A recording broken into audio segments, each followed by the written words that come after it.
The MLB All-Star Game is tonight in Atlanta. CNBC's Alex Sherman spoke to MLB Commissioner Rob Manfred about the state of the game and the potential for a salary cap. The owners have not decided, voted, reached a consensus on what they're going to propose in the next round of bargaining.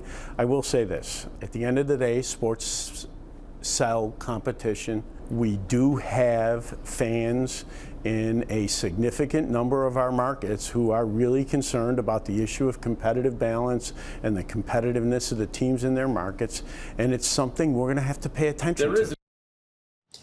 And Alex Sherman joins us now. I don't know when you want to talk about it, but my memories of All-Star games and when I was younger and what it is now is not the same. And I actually heard a big discussion on one of the sports talk shows about, and one of the guys that played in the All-Star game, he said that he used to, with his father, gather around waiting a week before for the All-Star game. The managers on either the AL or the NL would say, we have to win. We are not going to be beaten by the American League. And it doesn't feel, people are more interested in the home run derby now, aren't they? There's sort of an all-star game epidemic across sports, actually. I mean, the NBA has been in constant crisis with what to do with their all-star game. They've tried 50,000 different things around the whole weekend.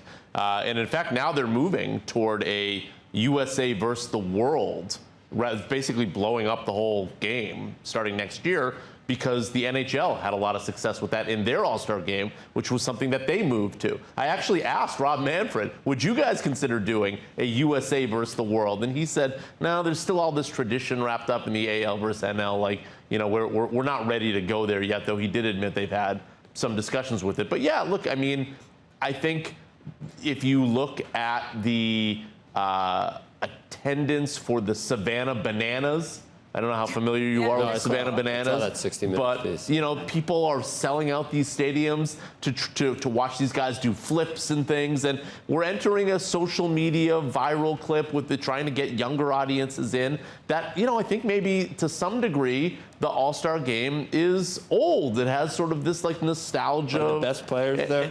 Yeah, well, I mean, that's another part that I spoke with Rob Manfred about, is the star generation, and I think Major League Baseball has a little bit of an issue there, where it goes both ways. I do think that there is a big influx of new talent that is coming into the league, and you'll see some of that showcased tonight. But I don't think Major League Baseball has done a great job of making those new players into stars like some of the other leagues have. You have Cal Raleigh, who has 38 home runs at the break, who just won the home run derby last night. Does anybody know who Cal Raleigh is? No. No, that is not a household name. No. Right. So how do you... The name is just a great baseball player name. A great baseball player name and a great baseball player. Yeah. But nobody would know. He has 38 home runs at the break. That's one less than Barry Bonds had, and that's the all-time record. Does anybody have any idea that that's happening? So Major League, it's incumbent upon Major League Baseball. Because Major League Baseball isn't good at social media? Is that the... I'm saying they're behind the NBA and social media. And again, Rob Manfred talks about that. By the way, the whole interview will be available on Thursday. If you are a CNBC Sport newsletter subscriber, that'll be right in your inbox. You can sign up at cnbc.com/sport to get the entire thing. But yeah, I think he says, look, we need to utilize streaming services like Netflix to build up some of these players' images like you've seen with other sports. We need to use social media in a new way so that it's not you know, incumbent completely upon fans finding these players on their own. And I think other leagues have done that better than Major League Baseball. But to Rob Manfred's credit, I at least feel like he's focusing on it now, so maybe they can catch up. Do you want to hear my Boomer All-Star story? I'd love to. You might have glazed over. I was there when... Oh, do tell. I was there when Pete Rose ran over Ray Fosse.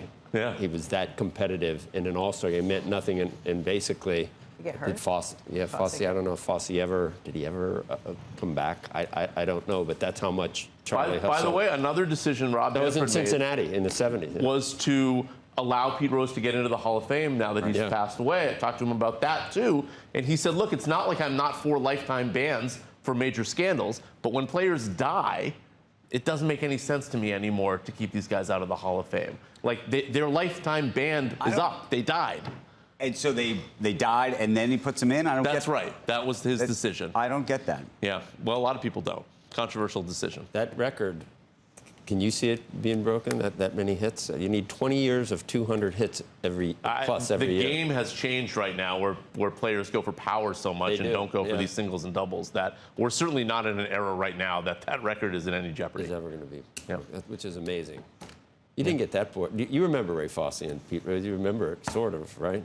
How old do you think I am? See, I don't want Ray players Fosse getting hurt. Well, No, I know. I mean, I know who he is. He steamrolled over. Maybe we have a video. Steamrolled over him for an All-Star game, which is meaningless. I mean, We're Pete already Rose asking these guys Pete to Rose play board steamrolled over games. everybody. He did constantly. And he was travel. Yes. like a tank. Yeah.